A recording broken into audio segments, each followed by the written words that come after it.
विष्णु विधाता। ओम जय लक्ष्मी माता। ओम जय लक्ष्मी माता। मैया जय लक्ष्मी माता। तुमको निश दिन सेवक, तुमको निश दिन सेवक, हर विष्णु विधाता। ओम जय लक्ष्मी माता।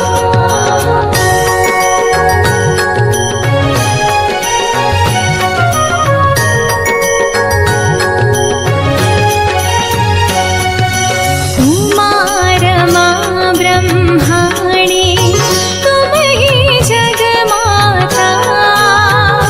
मैया तुम ही जगमाता। सूर्य चंद्रमा धावत, सूर्य चंद्रमा धावत, नारद ऋषि गाता। ओम जय लक्ष्मी माता। ओम जय लक्ष्मी माता। मैया जय लक्ष्मी माता। तुमको निश दिन सेवक, तुमको निश दिन सेवक, हर विष्णु विधाता। ओम जय लक्ष्मी माता।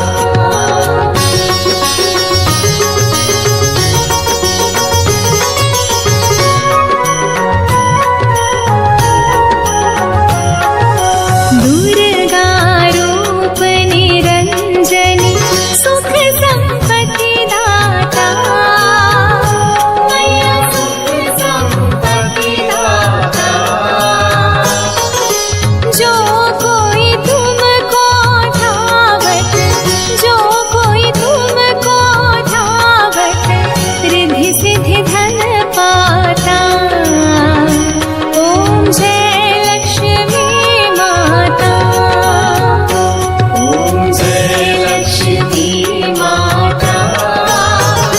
मैया जय लक्ष्मी माता। तुमको निश दिन सेवक, तुमको निश दिन सेवक, हर विष्णु विधाता। ओम जय लक्ष्मी माता।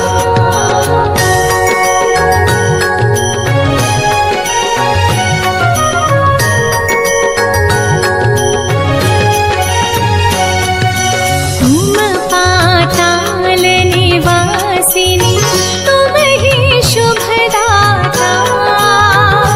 मैया तुम ही शुभदाता।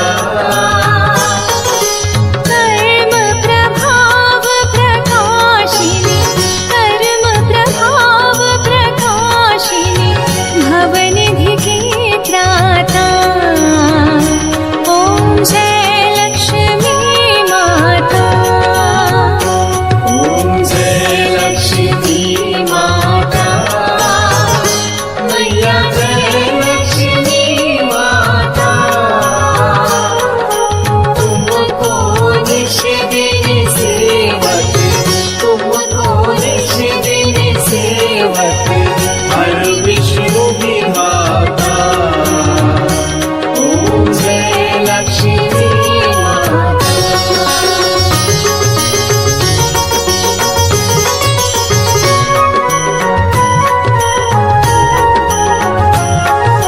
जिस घर में तुम रहते, सब सद्गुण आता।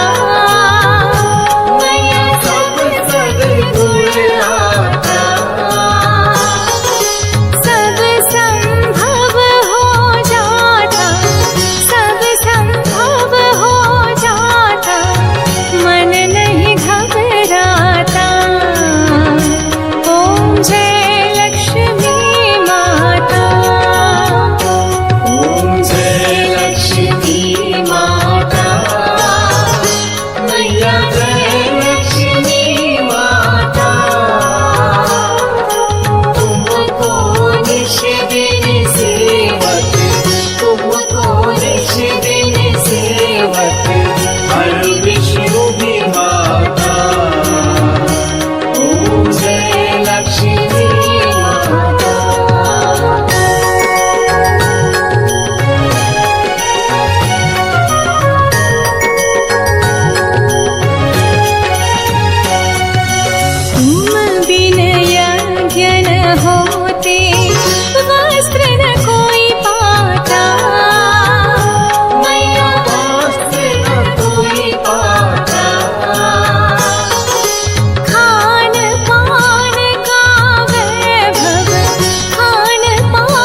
जी की आरती जो कोई जन गाता, मैया जो कोई जन गाता,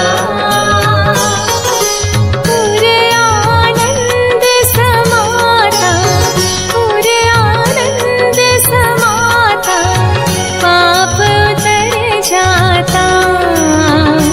ओम जय लक्ष्मी माता, ओम जय लक्ष्मी माता, मैया जय लक्ष्मी माता, तुमको निश दिन सेवक, तुमको निश दिन सेवक, हर विष्णु भी माता। ओम जय लक्ष्मी